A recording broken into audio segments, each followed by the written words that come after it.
नमस्कार, आपण पाहता डीसी न्यूज मराठी आणि मी आहे आपल्या संगती दिव्या. महाराष्ट्राचे राजकारण आरोप प्रत्यारोपचं सत्र सुरूच असतं. राष्ट्रवादी काँग्रेस नेते उमेश पाटील यांनी रोहित पवार विरोधक आणि राज्यसभा निवडणुकीसंबंधित मोठे वक्तव्य केले आहे. महायुतीच्या ताकदीमुळे विरोधी उमेदवारांनी सन्मानपूर्वक माघार घेतल्याचा दावा त्यांनी केला. माध्यमांशी संवाद साधताना उमेश पाटील म्हणाले की महायुतीतील तिन्ही पक्ष एकजुटीने काम करत आहेत. त्यांनी मते महायुतीकडे सुमारे 90% मतांचे पाठबळ असल्याची विरोधकांच्या विजयाची कोणतीही शक्यता नव्हती असे त्यांनी म्हटले. त्यामुळे अनेक ठिकाणी विरोधी उमेदवारांनी अर्ज मागे घेण्याचा निर्णय घेतला. पुणे मतदारसंघ उल्लेख करताना त्यांनी म्हटलं की श्रीकांत पाटील केवळ 30 ते 40 मतांच्या जोरावर निवडणूक कशी लढवणार होते.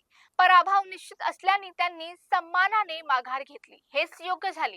राज्यसभेच्या रिक्त जागेबाबत सुरू असल्याची चर्चावर प्रतिक्रिया देताना उमेश पाटील म्हणाले, सुनेत्रा पवार यांच्या जाण्यानंतर रिक्त झालेल्या जागेवर राष्ट्रवादी काँग्रेस उमेदवार असेल.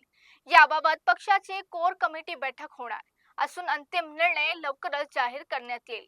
रोहित पवारांवर टीका करताना त्यांनी म्हटलं की त्यांनी राष्ट्रवादी काँग्रेसमधील घडामोडींवर लक्ष केंद्रित करण्याऐवजी स्वतःच्या मतदारसंघात प्रश्नावर काम करावे. त्यांनी केलेल्या आश्वासनाचे काय झाले त्याचे उत्तर जनतेला द्यावं. तसेच राष्ट्रवादी विलीनीकरणाचे स्वप्न पक्ष नेतृत्व आधीच फेटाळून लावल्याचा दावा त्यांनी केला. उमेश पाटील यांच्या वक्तव्यानंतर राज्यातील राजकीय वातावरणात पुन्हा एकदा तापणीचं चिन्ह सुरू झालं आहे. आता रोहित पवार आणि विरोधी पक्ष यावर काय प्रतिक्रिया देतात याच्याकडे सर्वांचे लक्ष वेधलं आहे. देशाच्या आणि राज्याच्या प्रत्येक घडामोडीसाठी पाहत रहा डीसी न्यूज मराठी.